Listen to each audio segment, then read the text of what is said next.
We've been exploring the theme of how to realize our dreams, but how do you cope with the realization that you're just not good enough at something? That's a very valid question. And I think that when a door closes, it may not be a dead end, but just a diversion. You've just got to realize what your real strengths are. Mishal chatted to someone who faced this kind of situation, didn't he? Yes, that's right. And we'd like you to meet Habib Noorbhai. Habib Noorbhai has made quite a journey from his childhood in Jozi to his current position at the Cape Peninsula University of Technology.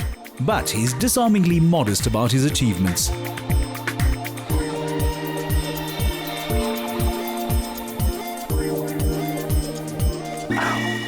Growing up, his goal was to be a professional cricketer. Fast forward a couple of years and he's now a registered biokineticist, a lecturer, a motivational speaker and humanitarian. Well, who am I speaking about? Habib Noorbhai.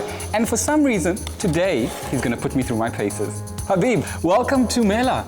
Thank you very much. I really appreciate it. Is that really necessary? It is. It is necessary. Usually when we test for glucose or cholesterol, we want to see if the client is actually at risk before they move on. Habib, how's that cholesterol looking? It's terrible, Mishal. Seriously. And I don't know what you've been eating. No, I'm joking. It's given a value of 5, and that's usually within the norm, so you're good to go. Oh, good. Okay, so let's proceed. Next on the agenda, I'd like to take your blood pressure and then do your body fat percentage. Okay.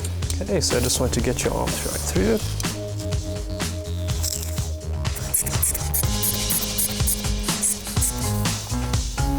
And your blood pressure is very good as well, which gives a reading of 110/70. The norm shouldn't be more than 140 for systolic and shouldn't be more than 90 for diastolic. Body fat percentage measures subcutaneous adipose tissue, which is the scientific term of looking at your body fat percentage. And the next skin fold we're doing is the tricep skin fold. Quite a pinch. Quite a pinch, and I apologize for that, which is followed by the subscapular skin fold, which is the inferior border of the scapular blade, which is the very bottom region of the shoulder blade. And then we will follow the next skin fold of your suprailiac, which is usually on your ticklish spot, just followed by a centimeter above, and that is again 0.9, which will then give you the reading of 18. Habib, have you always imagined yourself in a career like this? To be honest, not really. And growing up, my particular passion was cricket. And I wanted to become a professional cricketer. But obviously, we know things in life don't really go according to plan. And in addition to that, I had a passion for helping people. So I was trying to look for a career that's going to merge my passion for sport and for helping people. And thankfully, I found the profession of biokinetics. You've also decided to study further and undertaken your PhD.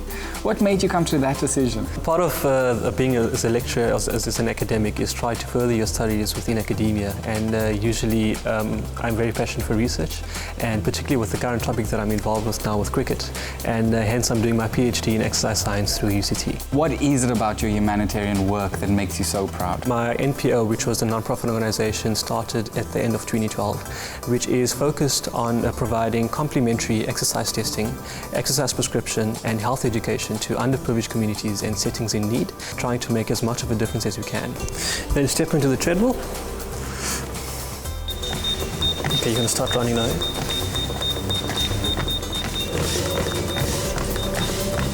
And pick it up a bit.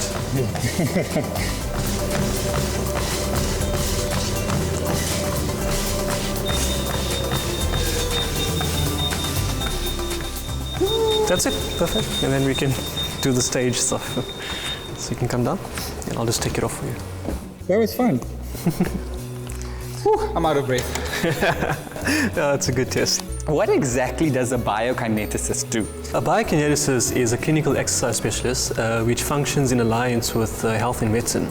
And biokinetics, if you break up the word bio, it means life, and kinetics means movement. So it's essentially life through movement, and it's a science of movement and application of exercise for rehabilitative treatments and performance. And your typical patient, would that be both rehab as well as performance-based clients? It depends on, again, of what type of journey that they're going through. So in terms of performance, if they're preparing for a big event, and if they're preparing for either, for example, Olympics or Paralympics, or for the soccer season or the cricket season. The joys of working with them is very fulfilling, and that hopefully we see their goals from the first time we see them to the end when they finish with us. Habib, what's next on this exercise list? This is a chest press machine, and we're going to see your capability for strength in your chest muscles. And what will I need to do that, to make this happen? You're going to push out the levers in front of you in a nice controlled manner, and you're going to push it back out.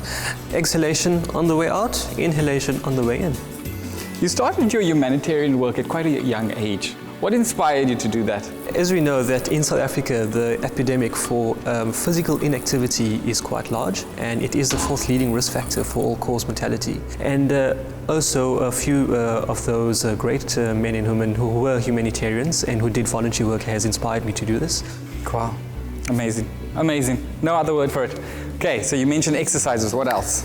Right, this is a very interesting thin band that you've got here. What is this? Yeah, it's very similar to an elastic band. Because of the slight niggle with your knee, we're going to try and strengthen your quadricep muscle, and this is called a one-legged resisted squat exercise that you're going to do. So you're going to pull one way and I have to go the opposite? You just remain straight down. All right, so on your right leg, you're going to take your left leg up, that's it, and you're going to squat down for me. That's it, you're doing well, and slowly back up. Very good. All right, and do another 5 repetitions for me. You're doing good. 5, I can do 5, I can do 5. And you can stop. Thank you. You look a bit surprised. Well, you didn't do that bad, especially with the niggle that you had. Is this the end of the exercises? I'm exhausted. Tell me this is the end. We're nearly done, Mishal. We just got the agility and the speed to do, and then we'll finish off with the cool down, and then it's that. Agility and speed. I hear running. Lots of it. Okay, let's do it. When you said speed and agility, I didn't think you meant a rugby field. What are we doing here? 3, 2, 1, go! Speed. That's it, push it, push it, push it, push it. Let's go, let's go, let's go, let's go!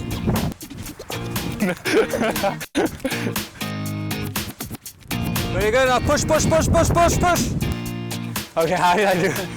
Well, it says here just under a minute.